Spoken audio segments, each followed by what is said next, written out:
Une vie transformée par Jésus-Christ après avoir servi le diable pendant 25 ans. Va et dis-leur, c'est l'histoire du pasteur Jonas Lonkutumpala Yedidia, aujourd'hui serviteur de Dieu, jadis sataniste. Hormis le témoignage du pasteur Jonas, plusieurs thématiques seront abordées dans différents numéros de cette émission. Pour ne rien rater, abonnez-vous sur votre chaîne Jonas Lonkutumpala, chaîne officielle. La vie est précieuse, la vie est unique. Le sage est celui qui choisit là où il y a la vie. Aimables internautes, aimables téléspectateurs, de partout où vous nous suivez, nous vous disons merci d'avoir choisi cette chaîne, la chaîne Jonas Lonkutumpala, chaîne officielle. En tout cas, vous êtes vraiment bénis, vous êtes heureux du fait que vous nous avez choisis. Et nous sommes là pour le compte de l'émission Va et dis-leur. Cette émission qui vous a toujours béni, cette émission qui vous apporte de la lumière, cette émission qui vous apporte des bonnes choses. Et surtout, vous le savez, que sur cette terre, nous sommes de pèlerins, sur cette terre, nous sommes de voyageurs. Un jour ou l'autre, nous quitterons ce monde, mais le plus important, c'est de servir Dieu. Le plus important, c'est de marcher selon la parole de Dieu. Et cette émission vous donne les éléments nécessaires pour tenir dans ces mondes où il y a la haine, dans ces mondes où le diable travaille avec ses acolytes. Alors nous sommes là avec le même réel plaisir, avec l'homme de Dieu, le pasteur Jonas Lonkutumpala, qui est avec nous. Il a toujours été l'unique invité de cette belle émission Va et dis-leur. Pasteur Jonas, bonjour. Bonjour mon frère. Voilà, alors là nous allons prendre votre micro. Voilà. Pasteur Jonas, bonjour. Bonjour mon frère. Alors nous sommes très heureux d'être avec vous. Oui, voilà, je dirais, c'est pour moi un plaisir aussi de me retrouver dans cette belle émission Va et dis-leur pour le compte de notre Seigneur Jésus-Christ. Alors, quand même aujourd'hui, ça sera le 40e numéro des Va et dis-leur. La fois dernière, il y avait eu une petite erreur par rapport à la façon dont on avait numéroté le numéro de la fois dernière. Ouais. C'était le numéro 39, l'émission qu'on a tournée la fois dernière. Et aujourd'hui, c'est le 40e numéro des Va et dis-leur.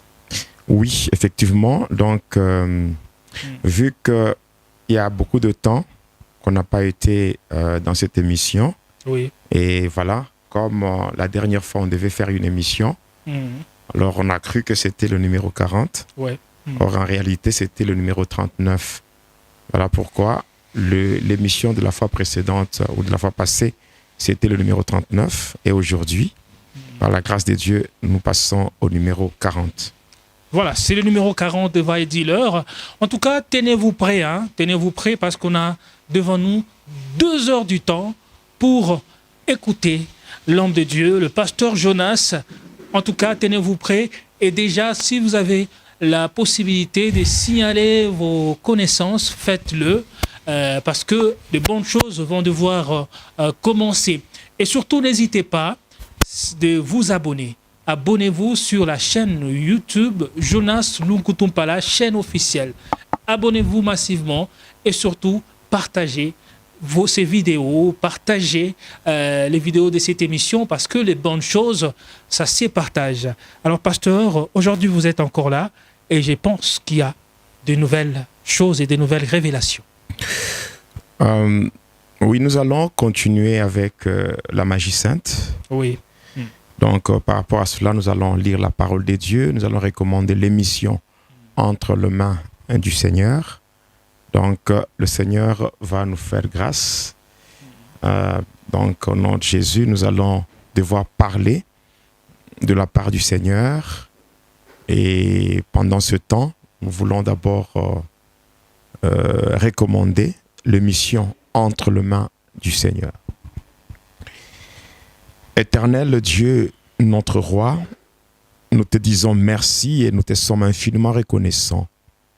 Toi, le Dieu qui nous aime, par ta grâce, tu as renouvelé en nous le souffle de vie et tu as permis que nous soyons comptés parmi les vivants.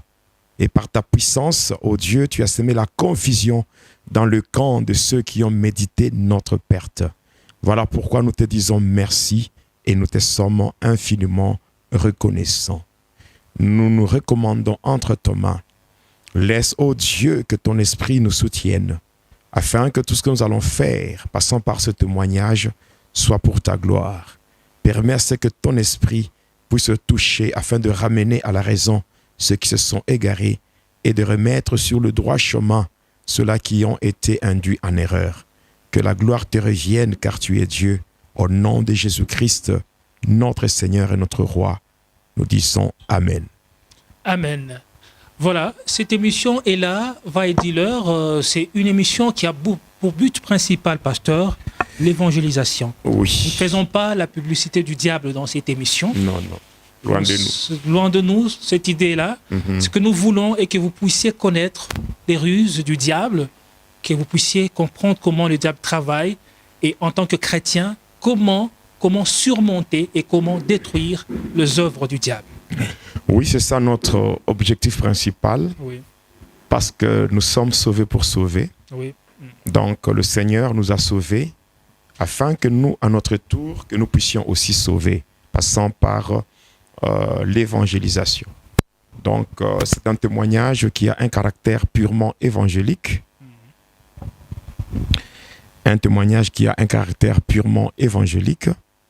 Alors pourquoi nous sommes là pour parler de la part du Seigneur, passant par ce qu'il a fait dans nos vies, et afin d'encourager aussi ceux-là qui ont des problèmes, pour leur dire que ceux qui se confient en l'Éternel ne seront jamais confus. Donc le Seigneur Jésus-Christ, il est celui qui nous soutient et qui permet à ce que par sa droite triomphante, que nous puissions prendre les dessus sur la puissance de ténèbres. Voilà. Alors, rapidement, nous allons lire la parole de Dieu. Nous allons utiliser des portions d'écriture. Voilà. Là, nous sommes premièrement dans Genèse 19, le verset 26. Genèse 19, verset 26. Oui, Genèse 19, le verset 26. C'est le premier livre. Et le deuxième livre, nous allons prendre Ésaïe 8, 19 à 20. Oui. Alors, si nous commençons avec le premier livre, Genèse 19, 26, la parole de Dieu déclare ceci. La femme de Lot regarda en arrière et elle devint une statue de sel. Je prends le livre du prophète Ésaïe, le chapitre 8 et le verset 19 à 20. La Bible dit ceci.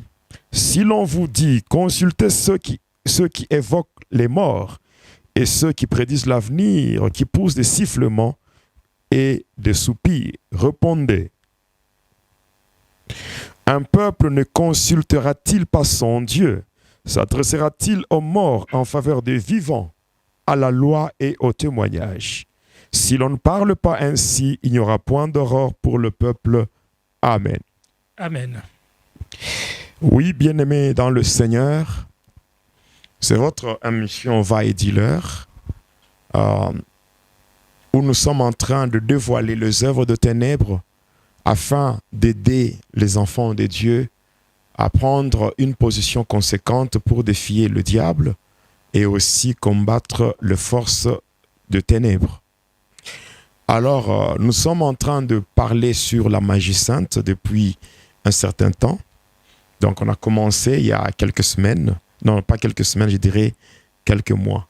Quelques mois. Oui, parce qu'il y a eu presque 2 mois où on n'a pas été ensemble dans cette émission.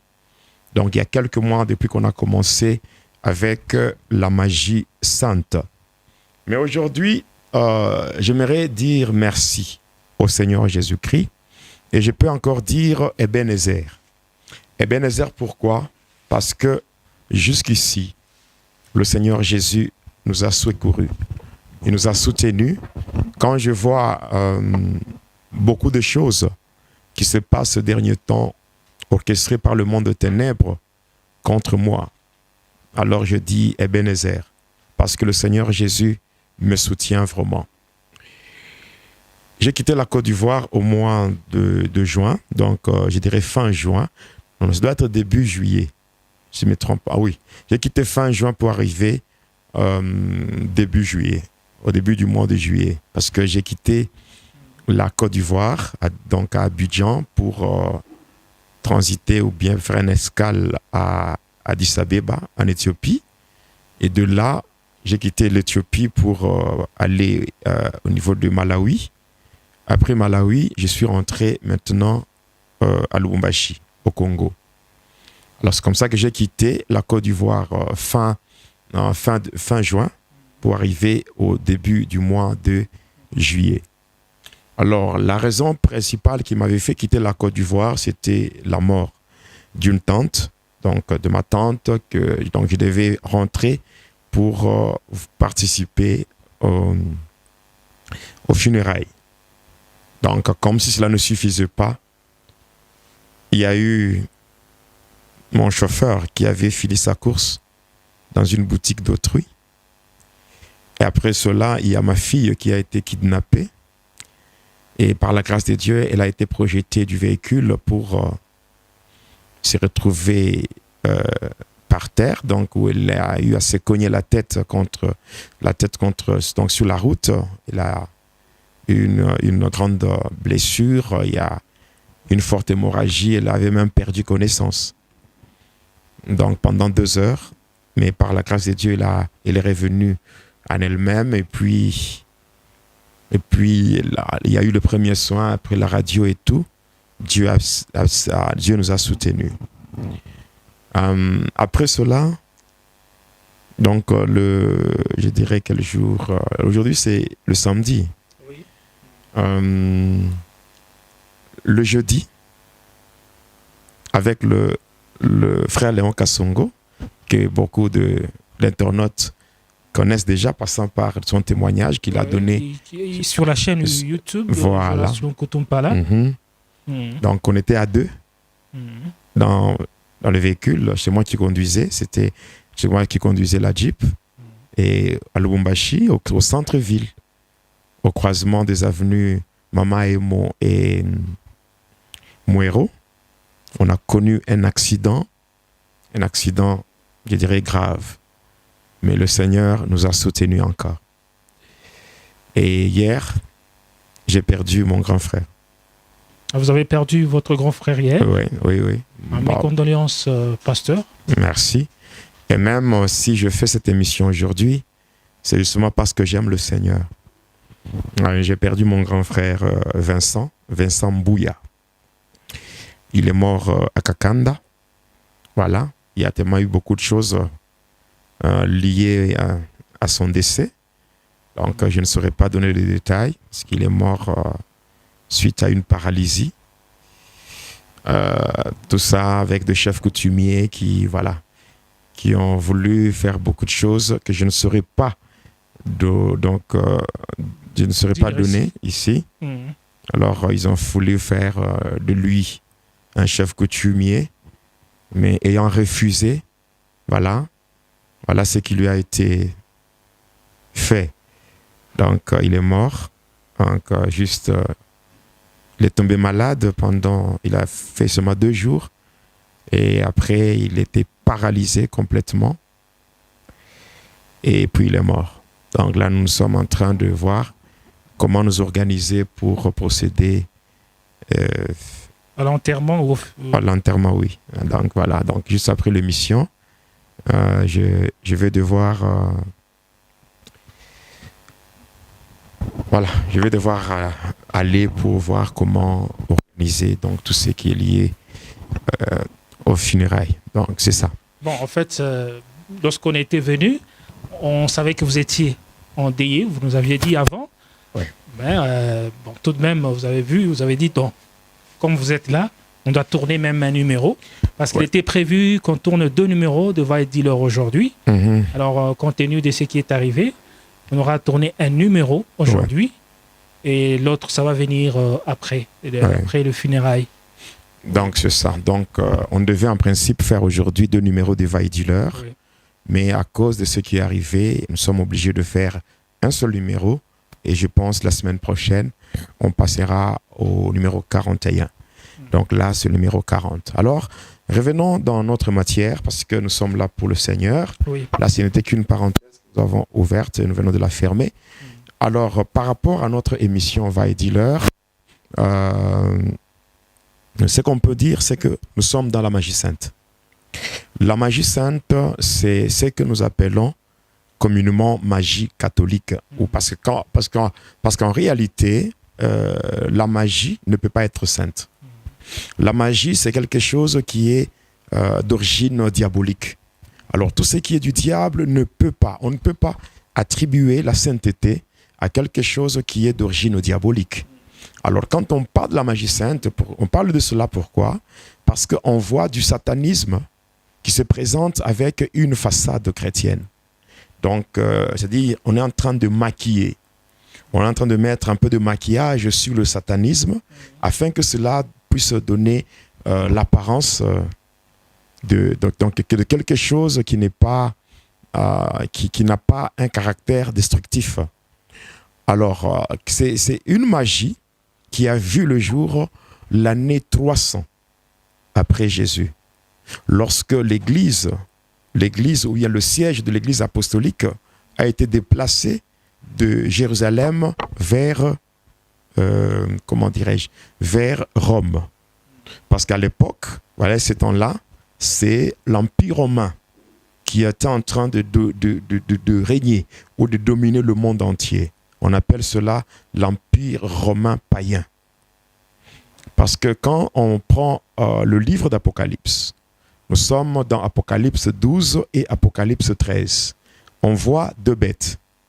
Alors la première bête, celle qui est dans Apocalypse, dans Apocalypse 12, c'est une bête qui est assise sur le sable au bord de la mer.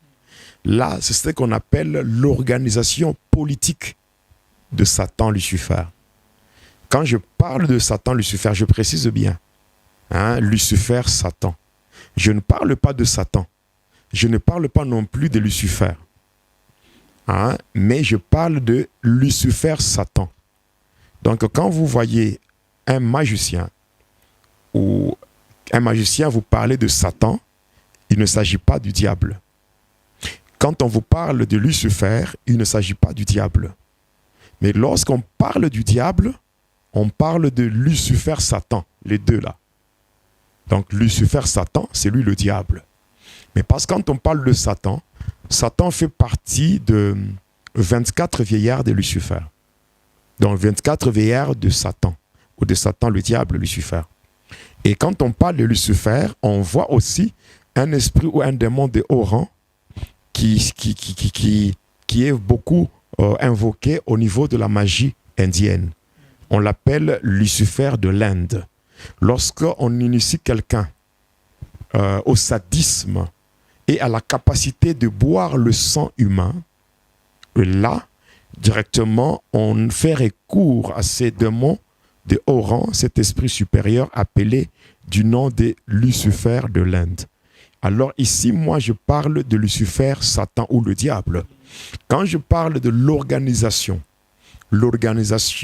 politique du diable, et quand nous entrons dans Apocalypse 13, on voit la bête qui monte de la mer. Ça, c'est ce qu'on appelle l'organisation politico-religieuse du diable. Alors, lorsque nous prenons la bête qui est assise qui est assise sur le sable au bord de la mer, là, nous voyons quoi? Nous voyons que cette bête est la 7 têtes. Et le 7 têtes-là, c'est de cette manière-là que Lucifer a dirigé et continue à diriger le monde. Ainsi, la première tête, c'est l'Égypte.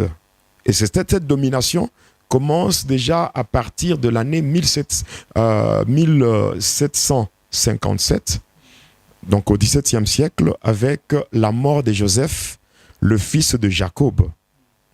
Alors, nous savons très bien qu'après la mort de Joseph, le pharaon qui est venu